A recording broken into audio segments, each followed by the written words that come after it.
mettre sur le pied une... Dans un état de droit, il y a une justice indépendante. Seigneur, nous sommes fatigués des voleurs. Nous sommes fatigués de ceux qui s'enrichissent. Nous sommes fatigués de ceux qui ne voient que leurs intérêts.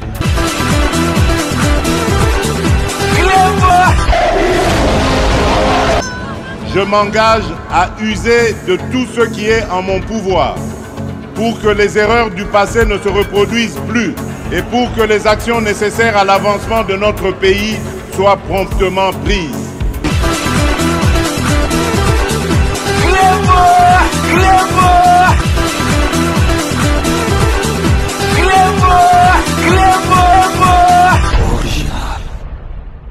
Salut et bienvenue sur Reclebois Original. Merci de votre fidélité. 5 minutes avec César Ngadi. Tout le monde est d'accord et il en restera ainsi pendant très longtemps. La dernière réunion du Conseil des ministres a eu lieu le vendredi dernier à la Cité de l'Union africaine. Elle a été présidée en présentiel, bien sûr, par le chef de l'État, le président de la République, son Excellence Félix Antoine Tshisekedi. Pour le détail de points inscrits à l'ordre du jour de la dite réunion, suivez la lecture du compte rendu exceptionnellement par le ministre de Postes, Télécommunications et Numérique, M.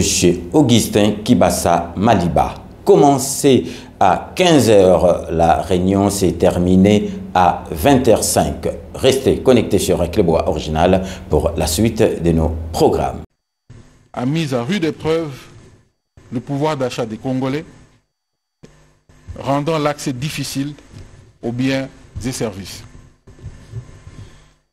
Il lui revient que cette hausse de prix, sans être forcément la résultante de la conjoncture économique normale, est parfois l'œuvre des ennemis de la République qui provoquent des spéculations dans l'unique but de tourner la population contre les actions salvatrices initiées par le gouvernement.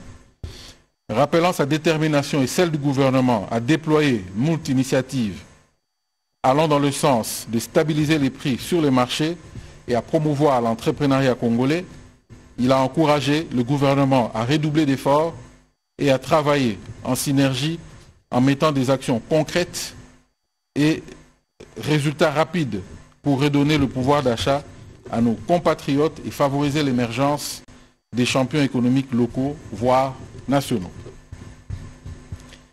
La reconquête économique par les nationaux est non seulement une priorité, mais aussi une nécessité pour garantir une croissance durable et inclusive, a insisté le président de la République.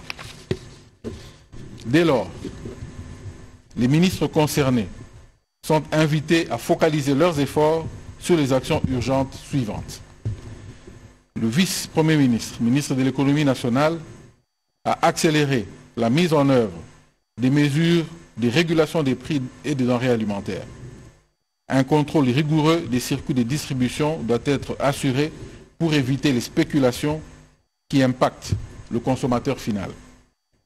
Le ministre des Finances ainsi que le ministre d'État, ministre de l'Agriculture et Sécurité alimentaire, a innové par des mesures incitatives ciblant les secteurs agricoles et industriels en faveur des petites et moyennes entreprises PME, petites et moyennes industries PMI, afin de stimuler la production locale et réduire sensiblement la dépendance aux importations. Le ministre de l'Industrie et Développement et petites et moyennes industries à soutenir la compétitivité des entreprises locales à travers l'octroi des marchés de sous-traitance suivant les prescrits de la loi relative. À tous les ministres de poursuivre davantage les efforts de rationalisation des droits et taxes et même impôts afin d'encourager la production locale par les nationaux. À ceci, le président de la République attend un rapport circonstancié des initiatives déjà prises sur ce sujet et une feuille de route des actions restant à mener. Du processus de délivrance des cartes d'identité en République démocratique du Congo. Il revient au président de la République que depuis le lancement du projet de délivrance de cartes d'identité, il n'y a plus de développement attendu au regard du chronogramme présenté. Ainsi, tenant compte de l'impérieuse nécessité de doter chaque citoyen de la République démocratique du Congo de sa carte d'identité, il a instruit au vice-premier ministre, ministre de l'Intérieur, Sécurité et Affaires coutumières, de lui faire un point sans complaisance sur ce dossier et de prendre toutes les dispositions y rattachées. Dans la suite de la communication du président de la République, la première ministre, chef du gouvernement représenté par le vice-premier ministre, ministre de l'Intérieur, Sécurité et Affaires coutumières, a lu sa note résumée essentiellement en 3 points. Le premier a concerné la protection du pouvoir d'achat des Congolais.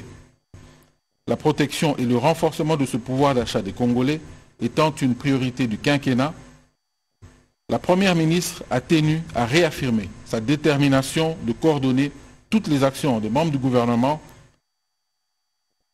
dont les attributions impactent les pouvoirs d'achat de nos populations. À la réunion de la conjoncture économique du 10 juillet 2024, qui a planché sur ce dossier, 2 facteurs ont été identifiés comme étant la base de cette situation, à savoir la persistance de l'inflation et la dépréciation du franc congolais par rapport au dollar américain. Des pistes de solutions ont été envisagées et la commission économie, finances et reconstruction du gouvernement a été chargée d'approfondir la réflexion en vue de parvenir à des solutions idoines dans les meilleurs délais. Le deuxième point a porté sur la nécessité de prévenir des conflits au sein des communautés des provinces de l'Ituri et du Nord Kivu au regard des témoignages qu'elle a reçus des sources sur place. La première ministre a invité les membres du gouvernement originaire de ces 2 provinces à lancer un appel pressant à leurs notabilités respectives aux fins de sensibiliser les communautés et la cohésion et au vivre ensemble. Elle a ensuite encouragé le vice-premier ministre, ministre de l'Intérieur, Sécurité et Affaires coutumières de se pencher sur cette question et d'instruire les gouverneurs de ces 2 provinces à décourager toute initiative de ce genre et de sensibiliser les communautés à promouvoir la paix. Au 3e point, la première ministre a annoncé la tenue du séminaire du gouvernement du 21 au 23 juillet 2024. 2 points d'information.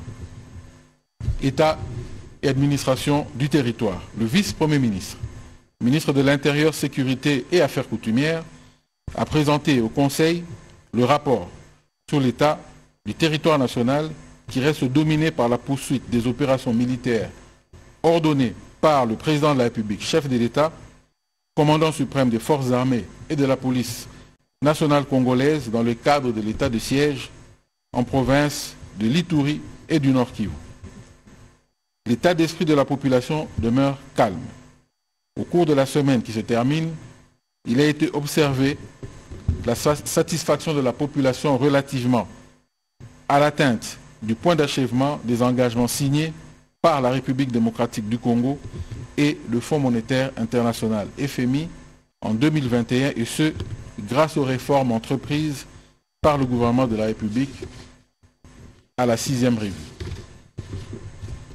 Dans le volet politique, le vice-premier ministre, ministre de l'Intérieur, a informé le Conseil de l'adoption par le Sénat de son règlement intérieur lors de la plénière du 10 juillet 2024. Faisant l'économie de la situation sécuritaire sur l'ensemble du territoire national, le vice-premier ministre, ministre de l'Intérieur, Sécurité et Affaires coutumières a mis en exergue quelques faits saillants dans les provinces du Haut-Katanga, du Haut-Touélé, de l'Ituri, du Kwilu, du Nord Kivu, du Sud Kivu, du Kasaï oriental et de la Chopo, liés notamment à l'activisme des ennemis de la République et aux conflits communautaires.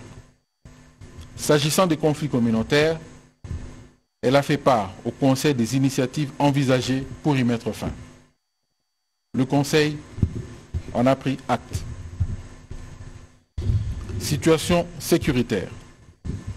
En complément au rapport du vice-premier ministre, ministre de l'Intérieur, sur la sécurité du territoire national, le vice-premier ministre, ministre de la Défense et ancien combattant, a fait état de la situation opérationnelle et sécuritaire dans la partie est du pays, qui demeure marquée principalement par le recrutement forcé des jeunes dans les territoires de Lubero et Rutshuru par les terroristes M23 RDF, suivi des renforcements continus en personne et en matériel en provenance tant du Rwanda que de l'Ouganda à la faveur de la trêve humanitaire. Les actes de terreur de ADF MTM dans les zones dégarnies par les FRDC tant au Grand Nord qu'en Ituri, où également les groupes armés locaux continuent à troubler la quiétude de la population. Le vice-premier ministre, ministre de la Défense et ancien combattant a donné toute la situation opérationnelle sur terrain et a rassuré que nos forces armées maintiennent ferme leur engagement de pacifier l'ensemble du territoire national. Le Conseil a pris acte de ce rapport. Deux notes d'information relatives au secteur de transport. Le vice-premier ministre, ministre des Transports, Voies de communication et désenclavement, a présenté au Conseil deux notes d'information relevant de son secteur. La première a concerné l'état de lieu du déploiement des bus transacadémiens en province. Sur ce dossier, il a rappelé que lors de la 123e réunion du Conseil des ministres du 2 février 2024, le président de la République avait instruit qu'une commission d'experts soit mise en place pour présenter l'état d'avancement de l'extension des activités de Transacadémia sur toute l'étendue du pays. Un plan de déploiement a été élaboré pour cibler, dans sa première phase, 12 chefs-lieux de province en se basant sur les critères suivants. 1. L'effectif de la population estudiantine. 2. Le nombre d'institutions d'enseignement supérieur et universitaire. 3. Les infrastructures routières praticables. 4. La couverture Internet et téléphonie mobile. À ce stade, les villes retenues sont le Matadi, Mbandaka, Lubumbashi, Kolwezi, Kananga, Mbujimai, Kikwit, Bandundu, Bukavu, Goma, Kisangani et Kindu. Cependant, pour assurer le succès de ce déploiement, il est nécessaire de répondre préalablement à plusieurs besoins, entre autres l'acquisition des nouveaux bus,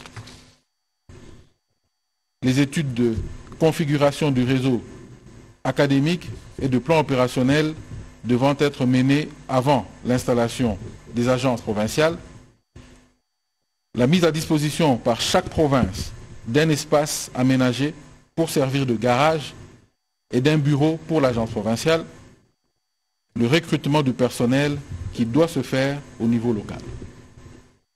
Le vice-premier ministre, ministre des Transports, a pour ce faire sollicité l'accompagnement du gouvernement. Le deuxième point a porté sur l'évolution du dossier du contrat de concession ONATRA MSC. Présentant succinctement ce dossier, le vice-premier ministre, ministre des Transports, Voies de communication et désenclavement a rappelé aux membres du Conseil des ministres qu'il était instruit par le président de la République pour organiser une réunion de concertation avec les parties prenantes au contrat de concession du terminal à conteneurs de Matadi.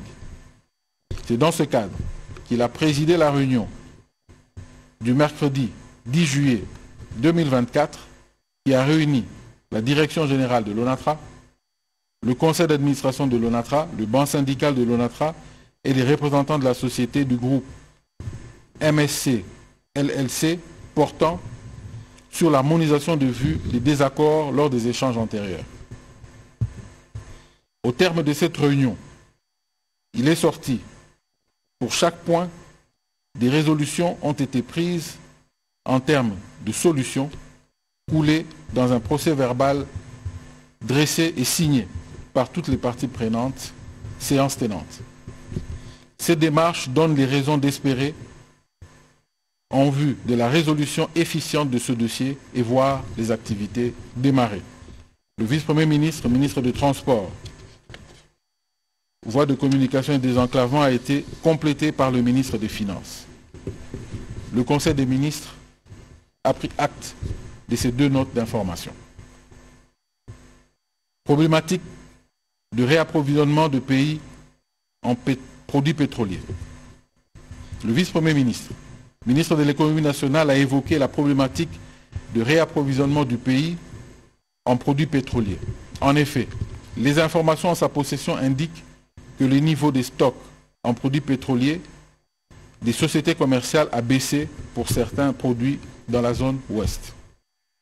Pour faire face à la menace de rupture, le vice-premier ministre, ministre de l'économie nationale, a sollicité l'autorisation du gouvernement aux fins de négocier avec les banques commerciales de notre pays l'opportunité d'effectuer un deuxième tirage selon le même schéma utilisé précédemment pour un montant devant couvrir le manque à gagner certifié à fin 2023.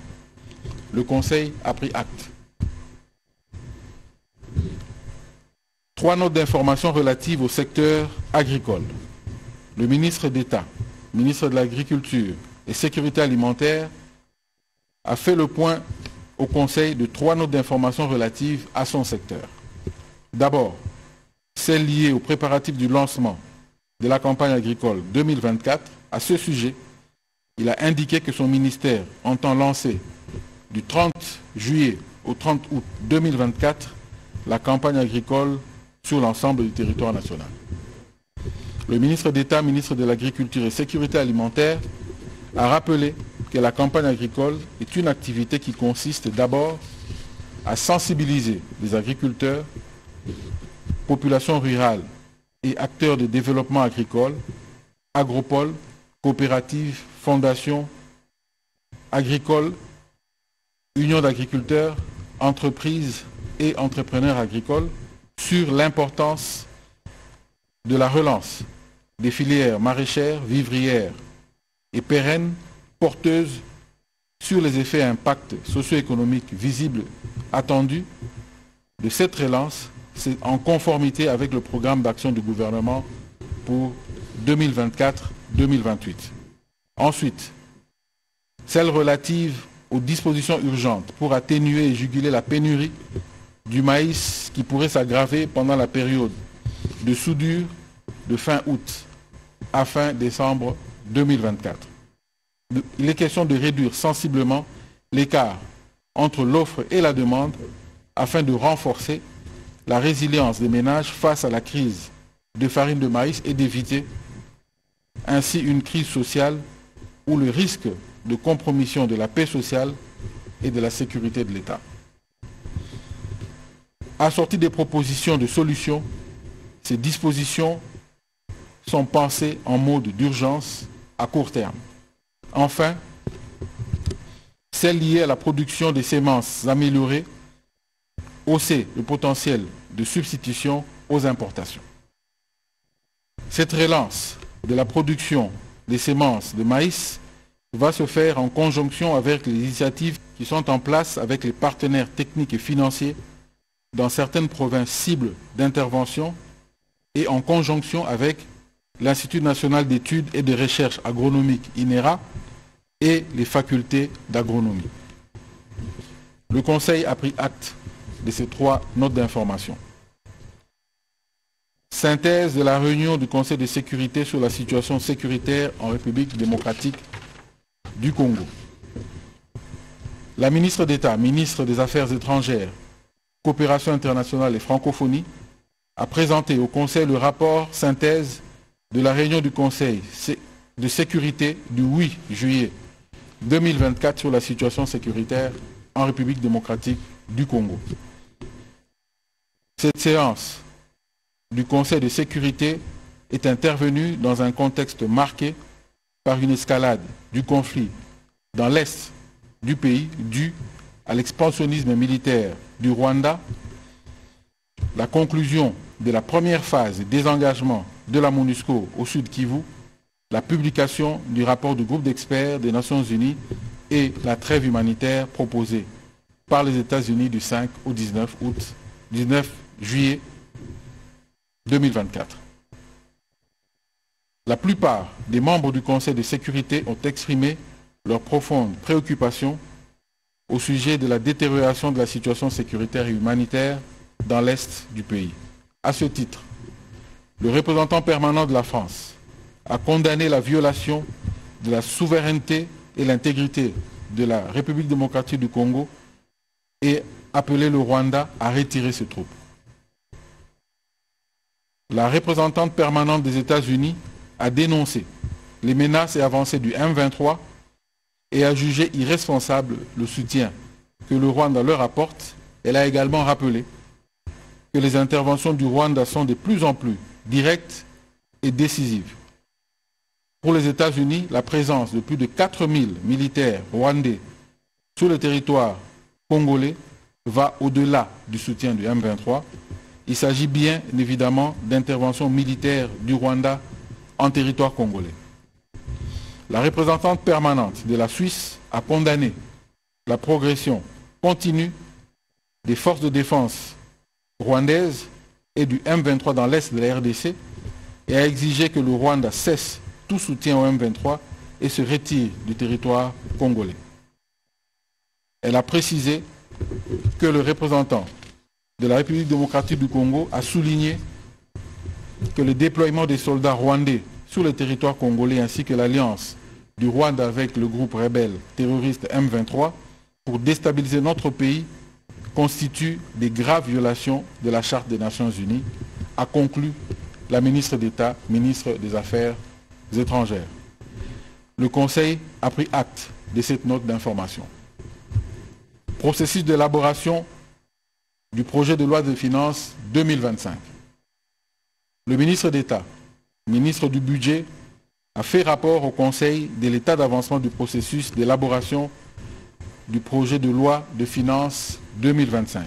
Il a indiqué que son ministère s'est attelé à finaliser le projet de cadre budgétaire à moyen terme, CBMT en sigle 2025-2027, adossé au programme du gouvernement chiffré à 277 066 milliards de francs congolais, soit l'équivalent de 93 milliards de dollars américains. Ce projet du CBMT vient d'être analysé de fond en comble au cours des consultations prébudgétaires qui ont été organisées du 8 au 10 juillet courant. Après cette étape, les institutions, ministères et services publics devront faire diligence pour l'élaboration de leurs prévisions budgétaires dans le respect des mesures d'encadrement contenues dans la lettre d'orientation de la Première ministre et de la circulaire contenant les instructions relatives à l'élaboration de la loi de finances de l'exercice 2025. Le ministre du Budget a insisté pour que ces prévisions budgétaires respectent scrupuleusement les planchers de recettes qui sont des minima et les plafonds de dépenses afin d'éviter la désarticulation du CBMT et de préserver la crédibilité du budget. Leur transmission au ministère du Budget est prévue au plus tard le 27 juillet et les conférences budgétaires vont débuter le 29 juillet pour se clôturer le 10 août 2024. Le calendrier budgétaire prévoit du 29 au 30 juillet les concertations avec les partenaires techniques et financiers du gouvernement en vue de négocier le financement du GAP, du CBMT et en particulier de la tranche de 2025 en termes d'appui budgétaire et de dons de projets. Le ministre d'État, ministre du Budget, a terminé son intervention en mentionnant qu'après les conférences budgétaires, il se chargera de soumettre après arbitrage à l'approbation du gouvernement en passant par les commissions gouvernementales non seulement le projet CBMT finalisé, mais aussi les avant-projets de loi de finances rectificative de 2024 en cours de préparation et la loi de finances 2025. Le Conseil a pris acte de ce rapport. Moratoire de 60 jours pour contribuer à la protection des emplois au profit des nationaux. Le ministre de l'Emploi et du Travail a présenté au Conseil des ministres la note d'information relative au moratoire de 60 jours pour contribuer à la protection des emplois au profit des nationaux contre la concurrence de la main-d'œuvre étrangère. Il a indiqué que la création d'emplois passe par, entre autres, la protection des emplois existants et la capitalisation des opportunités offertes par les employeurs au profit des nationaux. Il s'observe malheureusement dans notre pays que les opportunités d'emploi font l'objet d'une forte concurrence de la main-d'œuvre étrangère, à tel point que beaucoup de ces opportunités qui peuvent bénéficier aux Congolais sont occupées par les étrangers. Or, l'ordonnance numéro 74/098 du 6 juin 1974, telle que révisée par l'ordonnance 77-383 du 29 décembre 1977, en ses articles 5 et 6, protège la main-d'œuvre nationale contre la concurrence étrangère et que l'arrêté numéro 121-CAB.MIN-TPS-112-2005 du 26 octobre 2005 fixe le pourcentage autorisé au sein des entreprises exerçant les activités en République démocratique du Congo. Eu égard de ce qui précède et vu la gravité des faits, le ministre de l'Emploi et du Travail a accordé un moratoire de 60 jours aux employés régis par le Code du travail afin qu'ils puissent prendre des mesures au sein de leurs entreprises et établissements respectifs pour régulariser leur situation. Au terme de cette échéance, un contrôle sera diligenté sur toute l'étendue de la République pour s'assurer de la stricte observance de cette réglementation et les sanctions proportionnelles seront infligées aux employeurs non en règle conformément à la législation en la matière. Le Conseil a pris acte. 2 notes d'information relatives aux droits humains. La ministre des Droits humains a présenté 2 notes d'information au gouvernement. La première, relative à la journée du génocide congolais, consistait à présenter le contexte dans lequel FONAREV a été créé et pour quelles raisons le président a institué Génocost. En effet, dans le souci de garder frais dans la mémoire des Congolais les ignobles massacres dont notre pays a été victime, il a été institué la journée commémorative du génocide congolais, Génocost, et qui est célébrée le 2 août de chaque année. S'appuyant sur ces raisons et pour que ces crimes ne soient ni oubliés par l'histoire, ni par les bourreaux, encore moins par le peuple congolais qui en portera éternellement les stigmates, la ministre des Droits humains a proposé aux membres du Conseil que la journée du 2 août de chaque année soit déclarée chômée et payée sur toute l'étendue du territoire national et que pour cette année, une semaine de prière œcuménique soit organisée. Aussi propose-t-elle que les activités commémoratives soient organisées dans les lieux où les crimes ont été les plus atroces. Makobola, Kasika, Goma, Kibati, Kisangani. La deuxième note relative aux pistes de solution au conflit ethno-tribal entre les Teke et les Yaka a présenté quelques propositions allant dans le sens d'assurer la cohabitation pacifique entre ces 2 peuples. Le Conseil a pris acte de ces 2 notes d'information. Passation des épreuves certificatives de fin d'études professionnelles 2024. Le ministre de la Formation professionnelle a porté au Conseil l'information relative au déroulement des épreuves certificatives 2024 organisées par son ministère sur toute l'étendue du territoire du 1er au 4 juillet 2024. Il a indiqué que ces épreuves revêtent une importance capitale dans le processus de formation professionnelle en République démocratique du Congo, car elles permettent de mesurer le niveau de compétences et de connaissances des apprenants et offrent une validation formelle des acquis. Celle-ci est sanctionnée par un certificat d'aptitude professionnelle. D'une manière générale, ces épreuves ont bel et bien eu lieu sur toute l'étendue du territoire national, à l'exception des provinces éducationnelles de Nord Kivu 2, qui connaît un problème d'insécurité. Un report de 2 semaines a été accordé en attendant que l'ordre soit rétabli. La province de Mai-Ndombe, quant à elle, n'a aligné aucun candidat à conclure le ministre de la formation professionnelle, qui en passant a évoqué certains défis majeurs à relever dans ce secteur. Le Conseil a pris acte de cette note d'information.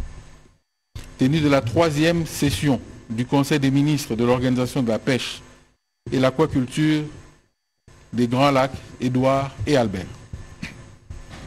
Le ministre de la Pêche et Élevage a apporté à la connaissance des membres du Conseil la note d'information relative à la tenue de la 3e session du Conseil des ministres de l'Organisation de la pêche et d'aquaculture des Grands Lacs, Édouard et Albert, prévue à Kinshasa du 29 juillet au 1er août 2024. En effet, en exécution des résolutions de la 2e session du Conseil des ministres de l'Organisation de la pêche et aquaculture des Grands Lacs, Édouard et Albert, le secrétariat exécutif de cette organisation a proposé à la République démocratique du Congo et à l'Ouganda, 2 pays concernés par cette structure, la période du 29 juillet au 1er août 2024 pour la tenue de la 3e session du Conseil des ministres. La délégation ougandaise sera conduite par le ministre des Affaires étrangères, qui sera accompagné des ministres en charge des eaux et de celui de l'agriculture, pêche et industrie animale. 3 secrétaires généraux seront de cette délégation avec 5 experts. Le Conseil a pris acte de cette note d'information. Approbation d'un relevé des décisions du Conseil des ministres. Le Conseil des ministres a adopté le relevé des décisions prises lors de la 4e réunion ordinaire du Conseil des ministres du 5 juillet 2024. 4. Examen et adoption de 2 dossiers. Projet de protection de la biodiversité dans les aires protégées frontalières de la République démocratique du Congo. La ministre d'État, ministre de l'Environnement et du Développement rural, a soumis au Conseil le projet de protection de la biodiversité dans les aires protégées frontalières de la République démocratique du Congo. Ce projet permettra à lutter contre les trafics transfrontaliers illicites des espèces sauvages menacées d'extinction ou non, construire des postes locaux fortifiés de surveillance FOB, des clôtures électriques et ou des murs en gabion ou en béton le long des frontières terrestres, nombre et emplacement à déterminer par les experts techniques, avec un système électrique d'alerte de surveillance aérienne et sur les frontières liquides avec les balises et capteurs électroniques. Construire des postes de commandement régionaux, provinciaux, dans des villes proches de la frontière et un centre de commandement national central à Kinshasa interopérable avec ceux des autres forces de défense.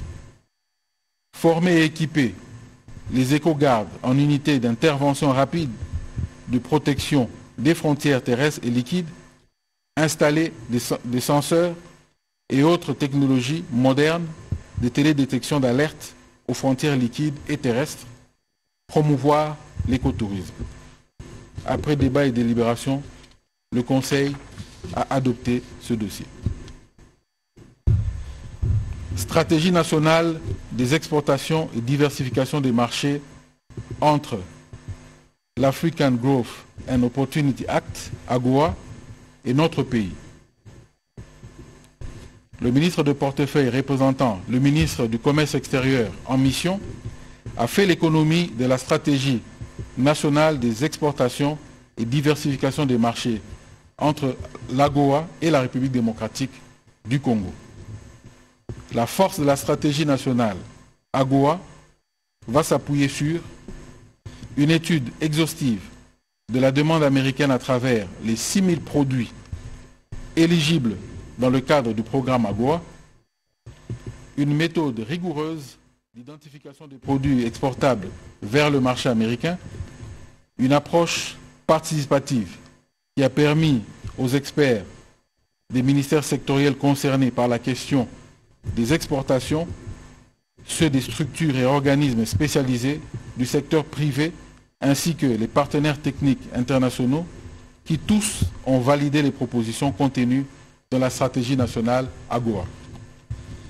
L'objectif global du gouvernement est donc d'optimiser l'utilisation de l'AGOA par la mise en œuvre du plan d'action opérationnel qui se décline en 5 actes stratégiques et 16 interventions prioritaires pour lever les contraintes telles que l'étroitesse de l'offre exportable, la faible maîtrise des exigences du marché américain, le coût élevé du fret maritime et aérien vers les États-Unis et l'absence des mécanismes intégrés d'accompagnement du secteur privé exportateur de la RDC. La stratégie nationale AGOA retient 21 filières or minier, dont le café, cacao, thé, gingembre, etc. et 5 filières minières, cuivre, diamant, or, cobalt et 3T. L'ambition d'atteindre, dans un horizon court et moyen terme, une valeur des exportations vers les marchés américains de 3 milliards de dollars, soit le quintuple du niveau atteint au moment de son expulsion en 2010, exige la mise en œuvre des politiques économiques cohérentes et permettant de soutenir la trilogie production, transformation, commerce. À ce sujet, des mesures économiques et relatives ont été passées en revue. Le ministre du Commerce extérieur a souligné qu'à la suite de la validation de la stratégie nationale AGOA-RDC, une structure de suivi et évaluation de la mise en œuvre sera mise en place. Après débat et délibération, ce dossier a été adopté par le Conseil. Commencé à 15 h, la réunion du Conseil des ministres a pris fin à 20h05. Je vous remercie.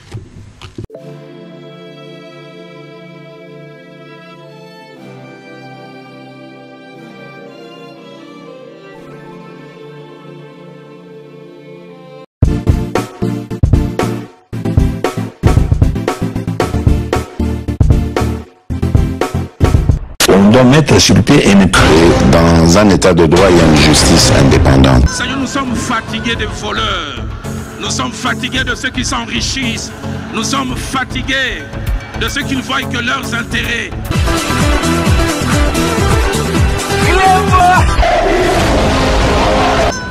Je m'engage à user de tout ce qui est en mon pouvoir pour que les erreurs du passé ne se reproduisent plus et pour que les actions nécessaires à l'avancement de notre pays soient promptement prises.